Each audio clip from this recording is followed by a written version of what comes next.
The Pool Guy Podcast Show. The Pool Guy Podcast Show. The Pool Guy Podcast Show. Yeah! Hi, and welcome to the Pool Guy Podcast Show. In this episode, I'll be joined by Scott Petty of Hayward, and he is known as the Pump Guy. He's been with Hayward for 17 years, working in their pool pump division. And so he's going to come on today to talk about the new Department of Energy regulations and how it will affect you as a pool service provider. And this is part one in a three-part series.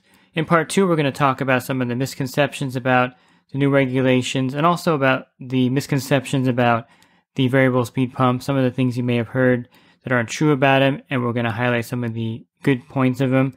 And then in the last podcast, we're going to talk about the Hayward variable speed pump specifically and how you would pick the right variable speed pump model to upgrade to. So stay tuned, and I think you're going to enjoy this series of podcasts. Pool Service Pro, open a Leslie's wholesale account today and receive wholesale pricing on products you use every day. Leslie's Pool Supply offers convenient locations that are open 7 days a week. Another great benefit of opening a Leslie's wholesale account is Leslie's referral program. Get referred to a customer looking for weekly pool service. Also receive priority service, enhanced rebate programs, a discount on your general liability insurance through SPA, a discount on your pool routing software through Skimmer, and an opportunity to co-brand with Leslie's on your social media, website, truck, and more. Save time and money and grow your pool service route and become a Leslie's Pro. So I'm joined today by Scott Petty. He's the Global Product Manager for Pumps over at Hayward. How are you doing today, Scott? Doing good. How are you? Good.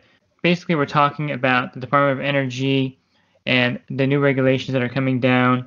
And let's start with the basics for people. What exactly is the Department of Energy, and what in the world does it have to do with pool pumps in the backyard?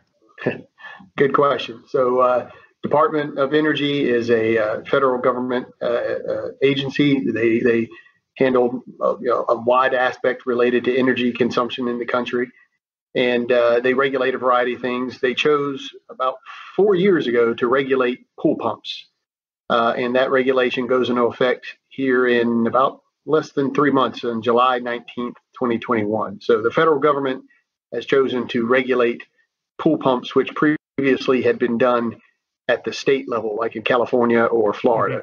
Okay, and so you've been with Hayward for a while now. How long have you been with Hayward? A little over 17 years now. Okay, so this is like the biggest change, I think, over that time, right? I would argue, not just because I'm the pump guy, but I would argue this really is the biggest change in the pool industry, even bigger than VGB, just because every pool has a pump, and so it's going to impact all of us. And so your career dates back to prior to the variable speed pumps. I remember they were like just so rare back in 2005, 2006, and now they're pretty common.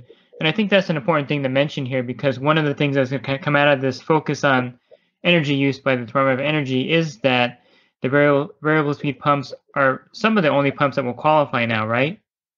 That's correct. So the regulation, we can get into the details, but from a high level, it's a performance-based regulation. So they don't really specify how you get there. The running joke is you could put a flux capacitor in there as long as you meet the requirements. But generally, or practically speaking, variable speed pumps are the only ones that meet for certain criteria. So there's going to be more variable speed pumps in the market than there have been, even recently. It's been growing since 2006, 2008, when it started in California with their Title 20 regulations.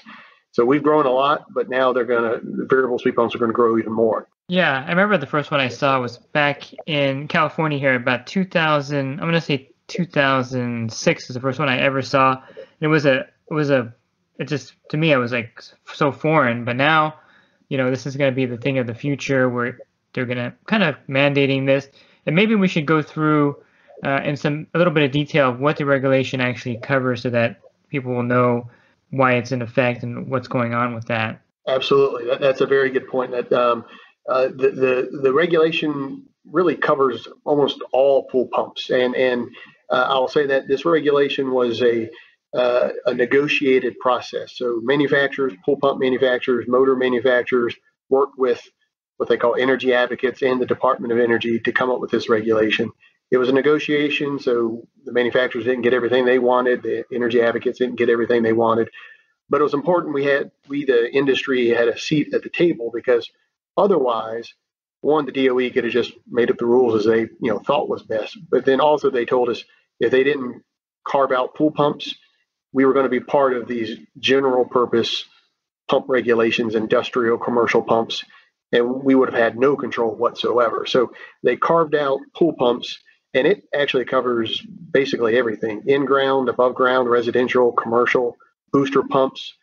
Even covers technically rigid spa pumps and things like that. But there's a lot of different requirements depending on the type of pump. So it's not a one size fits all regulation. And I think we're familiar with the Energy Star ratings on products, refrigerators, washer and dryers, pool pumps. And now there's a new rating, and to me it's kind of confusing. I've been researching it myself too, and it's called the WEP. And I know you mentioned in the webinar that Hayward actually has the best WEP rating on the variable speed pumps. Mm-hmm. And what is that WEP rating? And that's probably what they're going to use going forward. Is that correct? Correct. It's actually WEF, weighted energy factor. No problem. It's a new term. It's brand new to the industry. The general comparison is compared to miles per gallon on a vehicle. It stands for weighted energy factor, and it's weighted in that if it's a variable speed pump or a multi-speed pump, it weights its efficiency at different speeds. Single speed pump, for instance, you only have one speed to compare that. The energy factor is your flow divided by your power. So again, kind of like miles per gallon. So like miles per gallon, it's a measurement of efficiency under a standard set of conditions. I can buy a Prius and it's going to have very good miles per gallon. Now, if I don't drive it very efficiently and my actual results will vary, type of thing. But under a standard set of conditions, it measures this model versus that model, and it is a way to directly compare the efficiency of one model versus another. Okay, so the WEF rating is important, and I guess I'm just going to throw this out there. I'm a logical person, and if you run a variable speed pump at the full 3450 RPMs, your WEF rating is not going to be great, right? Correct. The whole benefit of these type pumps are running them at lower speeds, where you save a whole lot of energy. So that's the reason it's called weighted, is because we didn't want to swing too far the other way. You could make the number look very good by running it at 600 RPM or something that is very impractical. So it's weighted. They take into account some high speed and then some low speed, and it's weighted between the two. But at the end of the day, you're correct. The efficiency, the WEF, well, I shouldn't say the WEF, the efficiency is greater at lower speeds, and then that gets combined into ultimately a higher WEF. Yeah, so I mean, the point I was trying to make, I think, was poking fun at the Department of Energy. You can run it at that high speed, and it's not going to make any difference at that point for them. Exactly. You can't.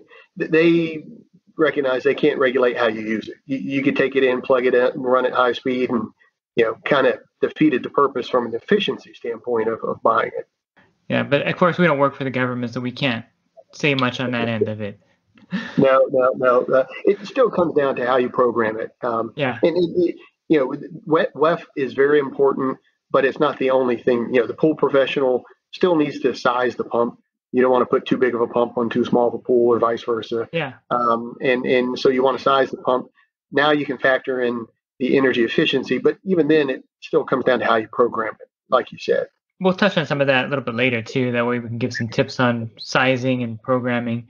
Mm-hmm. Let's say you have a service account with multiple accounts. You have water features. Like I have 2 pumps in my particular setup, and a lot of accounts have a water feature pump, a booster pump for their cleaner, and then the main pool pump. Now, does this regulation cover all of those? It does. That's another big difference versus, like, for instance, what sounds like if you're in California, what they've been dealing with in California actually applied only to residential filtration pump, the pump used for filtration and circulation. The DOE applies to all pumps. So we manufacturers have to make the pump comply with it. It doesn't matter how it's used. So unfortunately, one of the, we say, unintended consequences of this regulation is that water feature pumps, which typically don't run that often during the day and typically need to be a larger size to give you the flow you need, you're going to be less likely to find a single speed pump that's still compliant with the regulations. Mm-hmm. So you may end up having to put a variable speed pump on a water feature and end up running it at maximum speed or close to maximum speed. So that's going to be a drawback in that aspect, because the DOE's argument, which we couldn't really counter, is that they're not in the backyard. They don't know where the pump is being used. Mm-hmm. Yeah, it makes sense because you can swap out a water feature pump for a main pump and kind of cheat that system. Exactly. That's one of the challenges with the state-based regulations, is because we as manufacturers, we don't know where that pump is going, and neither does the distributor or the state, and it's difficult to enforce that from that standpoint. But at the DOE, it doesn't matter how it's used, and to that aspect, that blurs the line between residential and commercial. Without getting too deep in the weeds, I mentioned there's different criteria. 3-phase pumps are included, but basically there's no minimum efficiency. So for all intents and purposes, they're excluded. But a single-phase pump, a lot of those get used on smaller commercial applications. And same thing, they still have to meet the requirements as well. So this kind of wrecks how we do business in the industry, where if the homeowner's motor burns out, we would just replace that over and over again, basically, and never had to really upgrade the system. At this point, one of the things that is going to be hard for us to do as pool pros is to convince the customer that your normal $500 motor replacement is now a $1,500 variable speed pump replacement. Absolutely. These variable speed pumps, a lot of benefits, saving energy, saving money, quiet operation. But by far, the biggest barrier is the price, the sticker shock. And so we recommend a variety of different methods to help kind of overcome that sticker shock and help frame what it means to the consumer, to the homeowner. And one of the ways we talk about is to inevitably, we're all consumers. You're going to ask the question, how much does it cost? We recommend to try to pivot that to how much does it cost to own, because that's a different story when you factor in how much it costs to operate a pump versus just how much you pay up front. Mm-hmm. It's just one of those things where everyone is looking at it like how much you pay up front now, because that's how things have been done for the last, 30, 40 years. Mm-hmm. And for, a pool pro to convince a customer that this is going to save them money, I can prove it because I have variable speed pumps in my house and I have my electric bills to compare it to. And I can tell you the savings are dramatic. I mean, very dramatic. But however, I think that's going to be a big hurdle out there. What's Hayward doing as far as that goes to help the pool pro address these issues with the consumer? Very good question. A variety of aspects. And we've been doing this throughout the journey of more variable speed pumps, but certainly with the Department of Energy regulations, we've been for years now been doing trainings at trade shows. We've been doing a lot of different webinars, local events at distributors with the dealer in terms of training, a little bit about what the DOE is, and of course about the product. But as importantly, what you're saying, which is, how do you sell the product?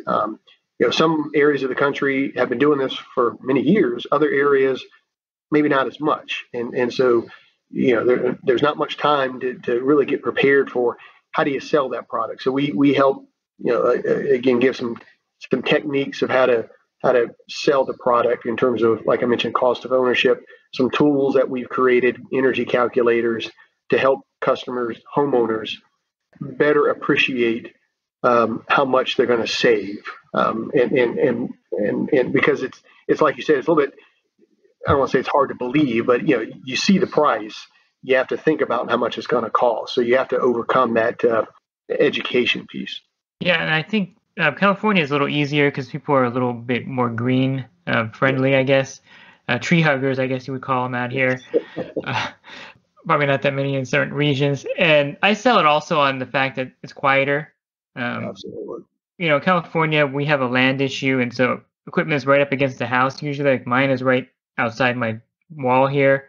Mm-hmm. And the quietness is the one way I like to sell them to customers. But I think I have an easier time in California, again, because of the demographic. And I just tell them, hey, you're going to save energy and help the environment. And boom, it's sold. Exactly. And a couple things on that. One, absolutely quiet operation. In some areas, that's actually, you could argue, even more important than saving money, just because, like you said, the lots are small, etc. But even in areas outside of California where the cost of electricity isn't as high, which impacts how much you can save, we still typically see that these pumps pay for themselves in 1 to 2 years, maybe 3 years, depending on if you got really short seasons. But even in the northern climates, there's been a growth of variable speed pumps because they see how much they can save even in a shorter season.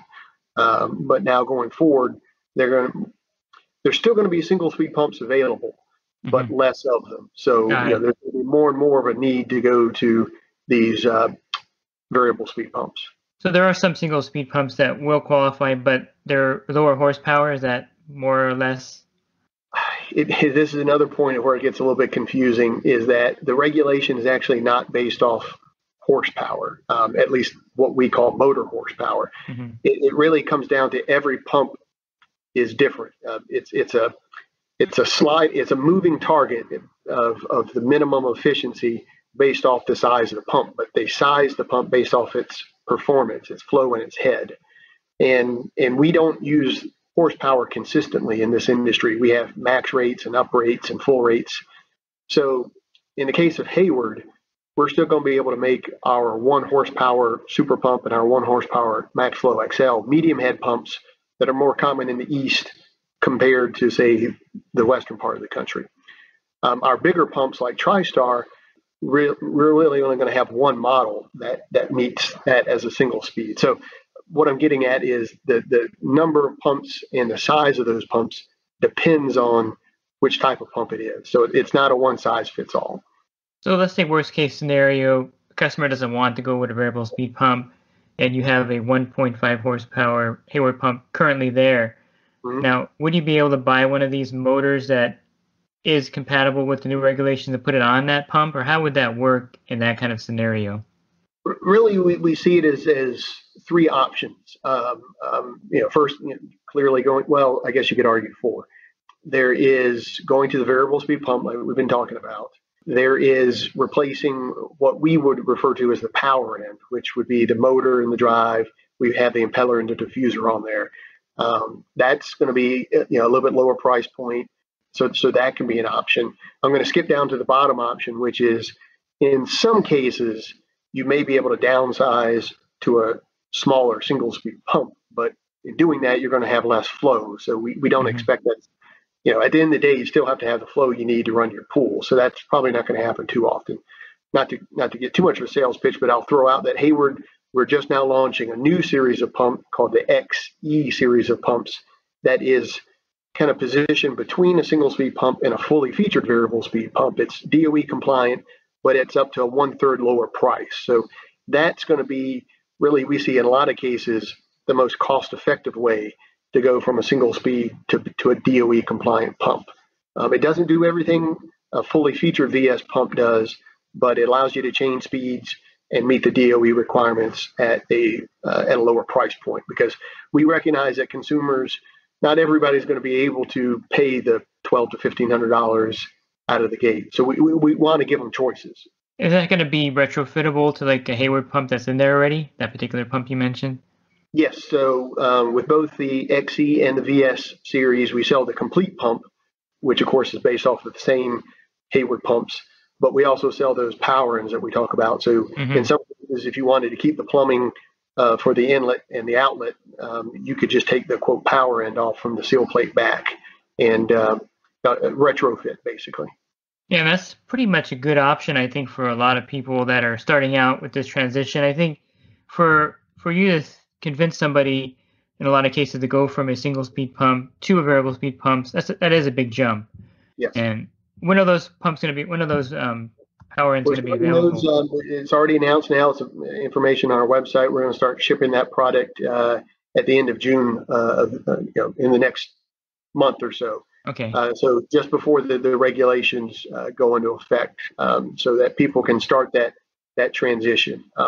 One thing I will say, because I forgot to mention it before, the manufacturing, the deadline, which is coming up July 19th, that's a manufacturing deadline, not based off when it's sold or installed. So it really boils down to the manufacturers. We can't make a product after July 19th that doesn't meet the regulation. But as long as we made it beforehand, we can sell it, distribution can sell it, dealers can still sell it and install it. So as long as there's still going to be single speed pumps out there available, but eventually the inventory is going to run out. With the market demand as high as it is, it's probably going to run out faster than it normally would. It's not like the world changes immediately July 19th, but fairly soon after that, the inventory is going to sell out. And then it comes down to those choices you talked about. How do they can't get that pump anymore. What do they do? Yeah, so I think the inventory is going to self-regulate that eventually, because then you won't be able to get those pumps. But before we close here, I was going to have you throw out the website where they can find the information on the VS pumps and also on the energy savings, things like that. Absolutely. So as it relates to the Department of Energy, we have a dedicated site, hayward.com/regulations. Also for our pumps, you can go to hayward.com/VS, variable speed. Of course, you can start at hayward.com and navigate, but those other two will take you right there. So we have a lot of information on the Department of Energy, videos, frequently asked questions, the list of all the SKUs that are and are not compliant.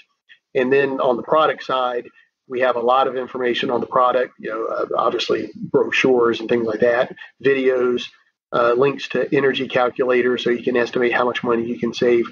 At the end of the day, another common theme with this, like so many things in life, is education and communication. So the more that the industry can educate themselves about this regulation and prepare themselves, so that in turn they can educate and prepare the consumer, the homeowner, so that when you get those objections about price, like we talked about earlier, you can be prepared with how to answer them and ultimately have hopefully an even happier customer, because you help them understand, okay, yes, you're having to pay more, but you're going to save more money and you're going to have a better experience. Yeah, I think that's well put, and I couldn't have said it better. And I think one thing that you can do as a pool pro and as a homeowner is call Hayward's tech support. That's something that people don't think about, but if you call and then you select the pump option on there, the tech support person is extremely knowledgeable about the equipment. They can help you size the pump for you and all those in that aspect. So that's a great resource that probably is underused, I think, by a lot of people, to call that number and to get somebody just to kind of walk them through what's the best pump for them. Absolutely. There's no silly question out there. Anything can happen in the field. So if you got questions, call. Go to our website. We're doing more things with putting QR codes on the product, so you can go right there and scan. It's all about getting information quickly so that you can understand what you need to do and get on with your day. Yeah, great. I appreciate the time on this and going over the Department of Energy. I'm really excited about the new options that the homeowners have now going forward, because that kind of made Hayward make that option available that wasn't before, which I think is a better option than a single speed pump anyway, because I'm all in on variable speed pumps. You don't have to convince me. I've seen the results of it, and I'm on that side of the spectrum already. It's just the millions of people that are going to have to be moved over now. Exactly. And so these resources are great, and I think this is a great way to kind of introduce that to everyone here. So I appreciate your time, Scott. Well, thank you very much for having me. I'm glad any opportunity to help get this message out, and look forward to where the industry goes. So I hope you can tune in for the next 2 podcasts in this series. To find those podcasts, just look in the description of the podcast, or if you're watching this on YouTube, look in the description of the video, and I'll have the links to the 2 follow-up podcasts that I recorded with Scott. And I think all 3 podcasts kind of go together, so listening to all 3 as a series is definitely worthwhile. If you're looking for more podcasts that I've recorded, you can just go to my website, swimmingpoollearning.com, and on the banner there's a podcast icon. Click on that. That'll take you to the 600 plus episodes that I recorded previously, and I'm sure you can find something interesting that I recorded there that you could listen to. And if you're in the industry and you're looking to enhance your business, definitely check out my coaching program. at poolguycoaching.com. A lot of great resources when you join the group, including a discount on your general liability insurance. Again, you can learn more at poolguycoaching.com. Thanks for listening to this podcast. Have a great rest of your week, and God bless. Pool Service Pro. Open a Leslie's wholesale account today and receive wholesale pricing on products you use every day. Leslie's Pool Supply offers convenient locations that are open 7 days a week. Another great benefit of opening a Leslie's wholesale account is Leslie's referral program. Get referred to a customer looking for weekly pool service. Save time and money and grow your pool service route and become a Leslie's Pro.